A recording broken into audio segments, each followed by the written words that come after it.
salatda go'sht ishtirok etyapti. Bu esa taomning o'rniga ham bemalol o'ta oladi. Go'shtli salat asosan o'shaning uchun yaxshi ko'radim. Taomni ham, salatni ham mazali chiqishida mahsulotlarning o'rni muhimmi yoki o'sha qo'shimcha ziravorlar yoki deylik souslarning o'rnimi? O'sha ziravorlar ham masalan tabida solish o'sha muhim. Tuzlangan bodring emas, balki tuzlangan qo'ziqorin bor. Cho'poncha taomini tayyorlashning ham turli xil usullari bor, sirlari bor.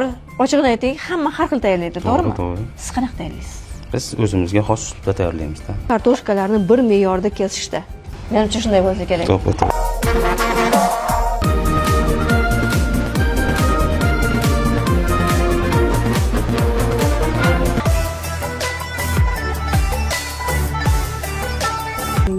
Bunday maqtovlarni har kuni ham eshitavermaysiz. Yo'qmasa qilmayman. Albatta, mana shu oshxonada, mana shu restoranda har bir salatni hajmi juda ham katta ekan. Ko'rsatuvni tasvirga olishlarda yaqindan ko'mak berganliklari uchun Orom restorani ma'muriyatiga ham o'z minnatdorligimizni aytib ketamiz. Muzikalar bo'ladi bizda. Orqada kabinalarimiz bor. Oldindan zakaz berib ketadi. Buni kim tayyorladi? Bu ovqatni, bu salatni chaqirib bering deb minnatdorlik bildirgan paytlar bo'lganmi? Klientlar har doim rahmat aytib ketgan.